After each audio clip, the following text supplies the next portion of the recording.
Hi friends, ഇന്ന് നമുക്ക് നല്ല സ്പൈസി ആയിട്ടുള്ള ഡയമണ്ട് കട്ട് എങ്ങനെ ഉണ്ടാക്കാൻ നോക്കാം. അപ്പോൾ ഞാനിതിന് മുന്നേ നല്ല സ്വീറ്റ് ആയിട്ടുള്ള ഡയമണ്ട് കട്ട് ഉണ്ടാക്കിയിട്ടുണ്ടായിരുന്നു. അപ്പോൾ അതിൻ്റെ ലിങ്ക് ഡിസ്ക്രിപ്ഷൻ ബോക്സിൽ ഇട്ട് കൊടുക്കാം. അപ്പോൾ അതൊന്ന് കണ്ടു നോക്കണേ. അപ്പോൾ ഇന്ന് ഞാൻ നല്ല ചൂട് ചായയുടെ കൂടെ കഴിക്കാൻ പറ്റുന്ന നല്ല സ്പൈസി ആയിട്ടുള്ള ഡയമണ്ട് കട്ടാണ് ഉണ്ടാക്കുന്നത്. അപ്പോൾ നമുക്ക് നോക്കാം ഇതെങ്ങനെ ഉണ്ടാക്കാമെന്ന്. അപ്പോൾ ആദ്യം തന്നെ ഒരു ബൗളിലേക്ക് 1 കപ്പ് മൈദ ഇട്ട് കൊടുക്കാം. ഇതിലേക്ക് 1/4 ടീസ്പൂൺ മഞ്ഞൾപ്പൊടി, 1/2 ടീസ്പൂൺ സാധാ എരിവുള്ള മുളക് പൊടി, 1/2 teaspoon Kashmiri chilli powder, 1/4 teaspoon കുരുമുളക് പൊടി, 1/4 ടീസ്പൂൺ ഉപ്പ്, 1/4 ടീസ്പൂൺ ഇഞ്ചി വെളുത്തുള്ളി പേസ്റ്റ്, 1/2 ടീസ്പൂൺ കറുത്ത എള്ള് എന്നിവ ഇട്ട് കൊടുത്തിട്ട് ഇതെല്ലാം കൂടി നന്നായി ഒന്ന് മിക്സ് ചെയ്ത് കൊടുക്കാം. അതിനുശേഷം ഇതിലേക്ക് കുറേശ്ശെ വെള്ളം ഒഴിച്ച് കൊടുത്തിട്ട് ഇത് ചപ്പാത്തി മാവെല്ലാം കുഴച്ചെടുക്കുന്ന പോലെ ഇതൊന്ന് കുഴച്ചെടുക്കാം. അപ്പോൾ വെള്ളം കൂടി പോകാൻ പാടില്ല. അപ്പോൾ അങ്ങനെ വെള്ളം കുറച്ച് കൂടി പോവുകയാണെന്നുണ്ടെങ്കിൽ കുറച്ചും കൂടി പൊടിയിട്ടിട്ട് നന്നായി ഒന്ന് കുഴച്ചെടുത്താലും മതി. ഇപ്പം മാവ് നന്നായി കുഴച്ചെടുത്തിട്ടുണ്ട്. ഇനി ഇതിലേക്ക് 1 ടീസ്പൂൺ ഓയിൽ ഒഴിച്ച് കൊടുത്തിട്ട് നന്നായി ഒന്ന് പുരട്ടി കൊടുക്കാം. അതിനുശേഷം ഒരു 15 മിനിറ്റ് ഇതൊന്ന് മാറ്റി വയ്ക്കാം. ഇപ്പോൾ 15 മിനിറ്റ് കഴിഞ്ഞിട്ടുണ്ട്.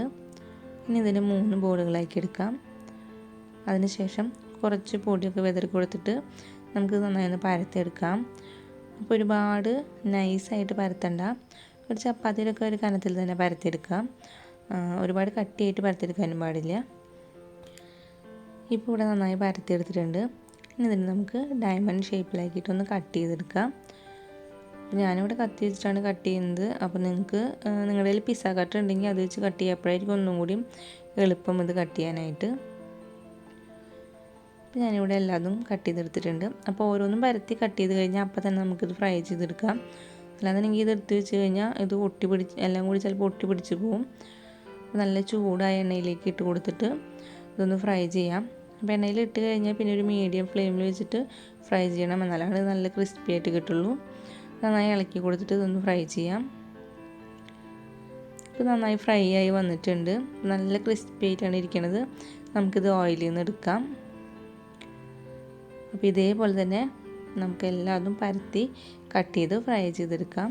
അപ്പോൾ ഇത്രയേ ഉള്ളൂ. അപ്പോൾ നമ്മൾ കുറച്ചധികം മാവൊക്കെ എടുത്തിട്ട് കുറച്ചധികം തന്നെ ഉണ്ടാക്കി വെച്ചിട്ട് ഇതിനെല്ലാം കടച്ച് വയ്ക്കുകയാണെന്നുണ്ടെങ്കിൽ നമുക്ക് ഇടയ്ക്കിടയ്ക്ക് എടുത്ത് കഴിക്കാം. നല്ല ടേസ്റ്റാണ്, നല്ല ക്രിസ്പിയാണ് ഇത്. അപ്പോൾ എൻ്റെ ഈ വീഡിയോ ഇഷ്ടപ്പെട്ടാൽ ലൈക്ക് ചെയ്യാനും ഷെയർ ചെയ്യാനും നിങ്ങളുടെ അഭിപ്രായങ്ങൾ കമൻറ്റ് ചെയ്യാനും മറക്കരുത്. അപ്പോൾ എൻ്റെ ചാനൽ ഒന്ന് സബ്സ്ക്രൈബ് ചെയ്യണേ. അപ്പോൾ ഇനി വേറൊരു വീഡിയോ ആയിട്ട് കാണാം. അതുവരേക്കും എല്ലാവർക്കും ബൈ.